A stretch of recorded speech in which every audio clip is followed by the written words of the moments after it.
अस्सलाम वालेकुम। मेरा नाम है शाहसेब हाशमी और ये है टोयोटा फॉर्च्यूनर लेजेंडर 2024 मॉडल। ये गाड़ी ब्रांड न्यू है और लेजेंडर का दरमियाना वेरिएंट है। इसमें बहुत सारे वेरिएंट्स आते हैं। अब फॉर्च्यूनर में सिग्मा, लेजेंडर, GR स्पोर्ट और फिर छोटे वेरिएंट्स में GV वगैरह बहुत सारे वर्जन आते हैं। मेन इसके 3 वेरिएंट्स हैं, सिग्मा, लेजेंडर और फिर GR स्पोर्ट। मैंने तीनों के रिव्यूज़ बार किए हुए हैं। ये गाड़ी 24 मॉडल है और लेजेंडर है। इसमें कुछ चीज़ें ज़्यादा आती हैं GR स्पोर्ट से भी, जो कि टॉप ऑफ लाइन वर्जन होता है। वो क्या है मैं कवर करूंगा इस रिव्यू में। लेकिन फिलहाल ये गाड़ी टॉप ऑफ लाइन से एक ट्रिम नीचे है। सिर्फ 2023 तक की गाड़ी टॉप ऑफ द लाइन थी। अब इससे ऊपर एक और ट्रिम आ गई है GR स्पोर्ट और वो भी मोर लेस ऐसी ही कार है। इंजन तीनों गाड़ियों में सेम आता है। ये तीनों ट्रेंड्स फीचर्स के लिहाज से मोर लेस सेम है, जैसे इनमें कॉस्मेटिक डिफरेंसेस हैं। वो क्या है मैं कवर करूंगा इस रिव्यू में। फिलहाल अगर बात की जाए इस गाड़ी की तो ये ब्रांड न्यू है और इसकी प्राइस 2 करोड़ 8 लाख है। ये गाड़ी रेडी अवेलेबल है और साइकिल मोटरस्पोर्ट के पास खड़ी हुई है। अगर आपने इसके बारे में कोई इन्फॉर्मेशन लेनी है तो आप इस दिए गए नंबर पर कॉल कर सकते हैं या फिर आप साइकिल मोटरस्पोर्ट को विजिट कर सकते हैं, जो कि रावलपिंडी में DH2 के गेट 1 के ऑपोजिट लोकेटेड है। साइकिल मोटर्स की टोटल 2 ब्रांचेस हैं, एक रावलपिंडी में मरी रोड पे और फिर एक रावलपिंडी में ये वाली ब्रांच। इन दोनों ही ब्रांचेस पे गाड़ियों की बाइंग एंड सेलिंग के साथ साथ गाड़ियों के काम भी किए जाते हैं, जैसा कि tints, wrap, ceramic coating, PPF, graphene coating. यहाँ पे गाड़ियाँ फेसलिफ्ट भी की जाती हैं और इसके अलावा यहाँ पर एक पेंट बुक भी अवेलेबल है। सो गाड़ियों की modification, buying and selling, car care या किसी भी तरह के काम के लिए cycle Motors and cycle motorsports is the place. Overall, it's a great Legender, and today I'm going to review it. Let's have the exterior of this car. Looks के लिहाज से ये गाड़ी पिछली किसी फॉर्च्यूनर से बहुत ज़्यादा बेहतर कर दी गई थी जब तक ये टॉप ऑफ लाइन वर्जन थी। इसके बाद इस गाड़ी का एक और वर्जन आ गया GR स्पोर्ट और उसके बाद ये गाड़ी काफ़ी सिंपल लगने लग गई। किस तरह से मैं कवर करूँगा आगे इस रिव्यू में। फिलहाल अगर बात कीजिए इस गाड़ी की हेडलाइट्स की तो ये हेडलाइट लेजेंडर में इंट्रोड्यूस करवाई गई थी। इससे पहले जो सिग्मा आती थी या इवन आज भी जो सिग्मा आती है उसकी हेडलाइट का डिज़ाइन काफ़ी सिंपल सा है इससे। और बाय द वे ये हेडलाइट इतनी पतली शुरू से नहीं थी, पहले हेडलाइट डिफरेंट आती थी। इसको फेसलिफ्ट किया गया था 2021 में। 21 वाले फेसलिफ्ट में सिर्फ इसकी लुक्स ही नहीं बल्कि इंजन के अंदर भी रिफाइनमेंट्स की गई थी और वो सब मैं कवर करूंगा। बाकी अगर बात की जाए हेडलाइट की इंटरनल्स की तो इसमें ये 4 DRL दे दी गई हैं और इसके अलावा इसमें 2 पॉइंट लो के लिए हैं, 2 हाई के लिए हैं। बाहर वाले 2 पॉइंट्स लो के हैं जिनमें प्रोजेक्शन लैंप है, अंदर वाले पॉइंट्स हाई के लिए हैं जिसमें LED दी गई है। और इसके अलावा इसमें DRL यहाँ पर नीचे भी आती हैं। ये बेसिकली इसकी पार्किंग भी है और DRL भी है और यही इसकी इंडिकेटर में भी स्विच करती है इंडिकेटर ऑन करने पे। फिर इसके अलावा फॉग लैंप भी ये गाड़ी LED में ऑफर करती है, जो कि एक अच्छी चीज़ है। और इसमें पार्किंग सेंसर्स भी आते हैं। ये गाड़ी लेजेंडर है और ब्लैक में है तो इसमें सब कुछ ब्लैक आउट लग रहा है।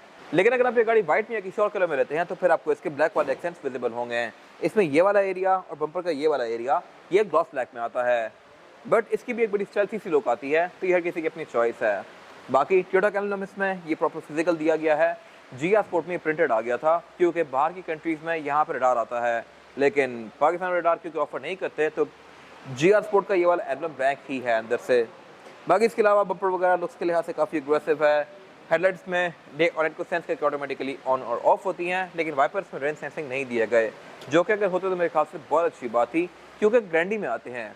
ग्रैंडी इससे बहुत ज़्यादा सस्ती भी है और बहुत लेवल नीचे भी है, बट स्टिल वो गाड़ी जब वाइपर रेन सेंसिंग ऑफर कर सकती है तो मेरे ख्याल से यहाँ पे आने चाहिए थे। और ऐसा नहीं है कि एक गाड़ी छोटी ट्रिम हो, ये भी top of the line trim ही है ऑलमोस्ट। बाकी ऊपर यहाँ पे कोई सेंसर्स वगैरह नहीं दिए गए। और अगर बात की जाए इस गाड़ी की साइज़ की तो साइज़ के लिहाज से ये गाड़ी एक मिड साइज SUV है।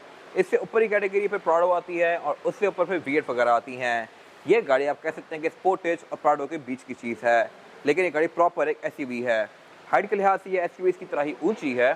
सस्पेंशन इसमें प्रॉपर आता है। ये गाड़ी है भी पार्शियल 4x4, आप इसको 4x4 4x2 में स्विच कर सकते हैं। और इसके अलावा एंटी SUV इस गाड़ी में आसान है, लेकिन ये बेहतर हो सकता था अगर इसमें ग्रैब हैंडल आ जाता। ये मैं आगे डिमॉन्स्ट्रेट करूंगा। अभी डोर हैंडल इसमें क्रोम में दिए गए हैं क्योंकि ये गाड़ी अपने टाइप की top of the line version है। इसके अलावा इसमें स्मार्ट एंट्री भी आता है, यानी कि मैं इस गाड़ी को यहीं से ही लॉक अनलॉक भी कर सकता हूँ दोनों साइड से। और इसकी विंडोज़ के आसपास भी क्रोम दिया गया है। अगर आप ये वाला एरिया देखें तो यहाँ पे कर्व है और ये कर्व बेसिकली फॉर्च्यूनर की सिग्नेचर लाइन है। सिग्मा में इसके की फॉब के ऊपर ही लाइन बनी हुई होती है और ये लाइन वैसे भी आप देख के आपको आइडिया हो जाएगा कि ये गाड़ी फॉर्च्यूनर है। तो ये मेरे ख्याल से एक अच्छा टच है टोयोटा की तरफ से। और अगर बात की जाए इस गाड़ी की साइड प्रोफाइल की तो यहाँ पे सब कुछ काफ़ी स्मूथ और फ्लोई सा है। रेक्टल लाइन यहाँ पे बिल्कुल बेसिक सी दी गई हैं, जो कि थोड़ी बहुत एरिया के बाद फेड हो जाती हैं। और इसके अलावा फीचर्स यहाँ पे ठीक दिए गए हैं। इस तरह से कि इस गाड़ी की साइड में रिट्रैक्टेबल है, एडजस्टेबल है, लेकिन ऑटो वाला फीचर नहीं आता। ये चीज़ प्राडो वगैरह ऑफर करती हैं बट इसमें नहीं है। और इसके अलावा इसके साथ मिरर के नीचे यहाँ पे पड लैंप्स दिए गए हैं। हेडलाइट जो है ये बहुत ही पीछे तक आ रही है और यहाँ पे मिरर लगाने की जगह ही नहीं बची। रिम इस गाड़ी में 18 इंचेस के हैं। लेजेंडर में अलग रिम है, सिग्मा में अलग है, GR में अलग है, ये सब मैं कवर करूंगा आगे इस रिव्यू के अंदर। और अगर बात की जाए इस गाड़ी के रेयर एंड की, तो ये भी लुक्स के लिहाज से बहुत ज़्यादा खूबसूरत है।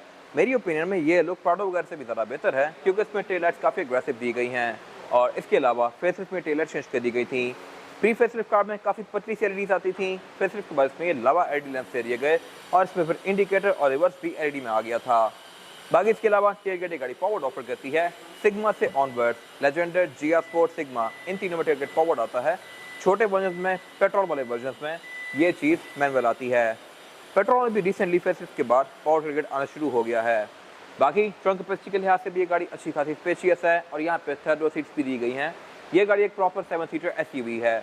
अब इसकी थर्ड रो सीट्स को मैनुअली अनफोल्ड करेंगे और इसके बाद यहाँ पे 2 लोग बिठा सकते हैं और थर्ड रो पैसेंजर्स के लिए फीचर्स भी प्रॉपर दिए गए हैं। यहाँ पे कप होल्डर्स भी आते हैं, सीट बेल्ट्स भी आती हैं, एयर वेंट्स भी आते हैं, जो कि मेरे ख्याल से एक अच्छी चीज़ है। टेलगेट की हाइट को एडजस्ट करने का तरीका यह है कि इसके टेलगेट को मैं किसी भी हाइट पर लेके आऊँगा और वहाँ पे फिर बटन को दबा के रखूँगा तो ये गाड़ी 4 दफ़ा बीप करेगी और अब इसकी नई हाइट सेट हो गई है। जब भी मैं इसको ओपन करूँगा तो ये टेलगेट इतना ही ओपन होगा, इससे ऊपर नहीं जाएगा। ये चीज़ सब काम आती है कि अगर आपकी सीलिंग वगैरह कोई बहुत ज़्यादा ऊँची नहीं है और ये इसको हिट कर सकता हो। अब अगर मैं इसको ओपन करूँगा तो ये सिर्फ उसी लेवल तक जाएगा, इस तरह से। और इसको रीसेट करने का तरीका ये है कि इसको मैं मैनुअली फुल ऊपर करूँगा और अब इस बटन को दबा के रखूँगा तो फिर ये बीप करेगी और अब ये इसकी हाइट रीसेट हो गई है। तो ये मेरे ख्याल से एक अच्छी चीज़ है और मोस्टली कार्स में आप टेलगेट की हाइट को इसी तरह से सेट करते हैं। बाकी इसके अलावा इसकी ट्रंक की गार्निश भी है, ग्लॉस ब्लैक में दी गई हैं। वाइपर ऑफर करती है बैक पे, स्पॉइलर ऑफर करती है, बम्पर की लुक्स भी एग्रेसिव हैं और इसमें पार्किंग सेंसर्स भी आते हैं। इसके अलावा यहाँ पे कुछ खास है नहीं। इसके बाद अगर बात कीजिए इस गाड़ी के इंटीरियर की, तो ये लेजेंडर का इंटीरियर है। फॉर्च्यूनर में 3 मेन वर्जन आते हैं, तीनों में ही डिफरेंट इंटीरियर्स हैं। सिग्मा में इंटीरियर ब्राउन आता है, GR स्पोर्ट में ऑल ब्लैक आता है, लेकिन रेड थ्रेडेड स्पॉट्स दिए गए होते हैं उसमें कहीं ना कहीं। ये लेजेंडर है और इसमें एम्बियंट लाइट्स आती हैं यहाँ पे। इन पे आगे डिटेल में बात करूंगा। अभी फिलहाल अगर बात की जाए इस गाड़ी के स्टीयरिंग व्हील की, तो स्टीयरिंग के लिए गाड़ी 3 स्पोक ऑफर करती है। लेफ्ट और राइट स्पोक को डिफरेंट कंट्रोल्स दिए गए हैं। लेफ्ट स्पोक के जो कंट्रोल्स हैं ये मल्टीमीडिया के हैं, राइट पे जो कंट्रोल्स हैं यहाँ से इसके MID के बीच में नेविगेट कर सकते हैं। और इसके अलावा ये गाड़ी क्रूज कंट्रोल भी ऑफर करती है, लेकिन ये क्रूज एडाप्टिव नहीं है। इसके अलावा ये गाड़ी पैडल शिफ्टर ऑफर करती है, जो कि एक अच्छी चीज़ है। लेजेंडर और GR स्पोर्ट में स्टीयरिंग के अंदर रेड कलर की स्टिचिंग दी गई होती है, जो कि इसकी लुक को बेहतर बना रही है। और इसके स्टीयरिंग पे ये वुड की ट्रिम्स भी दी गई हैं। और अगर बात की जाए हेडलाइट्स की, तो ये ऑटोमेटिक फीचर के साथ आती हैं, यानी कि डे और नाइट को सेंस करके ऑटोमेटिकली ऑन और ऑफ होंगी। और इसके अलावा वाइपर भी इसमें नॉर्मल से दिए गए हैं। हेडलाइट के साथ इसकी फॉग भी दी गई है, क्योंकि फॉग इसमें कमजोर से आती हैं। और अगर बात की जाए इस गाड़ी के मीटर की, तो मीटर इसका लुक्स के लिहाज से डिसेंट है ही, लेकिन इसकी जो स्क्रीन है ये भी पहले से बहुत ज़्यादा इम्प्रूव्ड है। जो 2017-18 में फॉर्च्यूनर आती थी उसकी स्क्रीन बिल्कुल बेसिक सी थी, ये स्क्रीन क्वालिटी के लिहाज से बेहतर है। और ये आपको एक चीज़ अब एक्स्ट्रा शो करवाती है और वो है tyre turning radius. Tyre turning radius Fortuner में शुरू से नहीं आ रहा, फेसलिफ्ट के बाद एक फीचर दिया था इसमें, और इसमें गाड़ी के टायर कितने टर्न हो रहे हैं वो चीज़ आपको ये गाड़ी शो करवाएगी। लेकिन अगर आप गौर करें तो ये प्राडो बनी हुई है, ये मेरे ख्याल से बहुत वियर्ड चीज़ है। फॉर्च्यूनर में एटलीस्ट एनिमेशन तो वो बेहतर बना सकते थे, बट टोयोटा ने इस पर ज़्यादा गौर नहीं किया और इसमें वही एनिमेशन ठोक दी जो कि प्राडो में यूज़ की जाती है। तो ये मेरे ख्याल से एक वियर्ड चीज़ है। ये लिटरली एक प्राडो का टॉप डाउन व्यू है। बाकी यहाँ पे ये गाड़ी इको स्कोर, एवरेज, सेटिंग्स, गाड़ी के मैसेजेस, ये सारी चीज़ें शो करवाती है। और ये गाड़ी क्योंकि डीजल है तो इसका इंजन 4.4 पर जाकर रेड लाइन करता है। स्पीड लिमिट इस गाड़ी की 200 किलोमीटर/आवर पे है। और बाकी मीटर की हाउसिंग इसकी डिसेंट सी है, ये लेदर के फिनिश में है और यहाँ पे लेजेंडर के इंटीरियर जैसी स्टिचिंग कंटिन्यू करती है। बाकी डैशबोर्ड इसका साइज़ के लिहाज से बहुत ज़्यादा बड़ा नहीं है, ये हार्डली 1.5 फुट का है। और बाकी ये गाड़ी डैशबोर्ड टोटल 4 स्पीकर्स ही ऑफर करती है। इन एयरवेंट से नीचे पे इसकी मल्टीमीडिया स्क्रीन दी गई है और स्क्रीन में ब्लूटूथ, ऑक्स, नेविगेशन, USB ये सारी चीज़ें आती हैं। लेकिन ये स्क्रीन GR स्पोर्ट की स्क्रीन से थोड़ी सी डिफरेंट है। GR स्पोर्ट की स्क्रीन फीचर्स के लिहाज से थोड़ी सी इससे बेहतर होती है, बट ये भी वो सारे मोटे मोटे फीचर ऑफर करती है जो कि आपको डे टू डे यूज़ में चाहिए होते हैं। फिर इसके आसपास जो ये फ्रिल्स दी गई हैं ये इसमें रेड और ब्लैक कलर की हैं और इसमें ये एम्बियंट लाइट्स कंटिन्यू करती हैं, जो कि इसकी लुक को बहुत ही प्यारा बना रही हैं। ये चीज़ सिर्फ लेजेंडर में आती है, GR स्पोर्ट में नहीं दी गई और ये काफ़ी बड़ा ड्रॉबैक है GR स्पोर्ट का। हालांकि GR स्पोर्ट इससे ऊपर की ट्रिम है, पर स्टिल इसमें ये चीज़ कट डाउन कर दी गई है। और इसके अलावा इस गाड़ी में एक और चीज़ जो कम की गई है सिग्मा से कंपैरेटिवली, वो है लॉकिंग की साउंड। इसको अगर आप लॉक करते हैं तो ये गाड़ी टीट टीट नहीं करती, जैसा कि पुरानी फॉर्च्यूनर्स वगैरह करती थी या पुराने रिवो करते थे।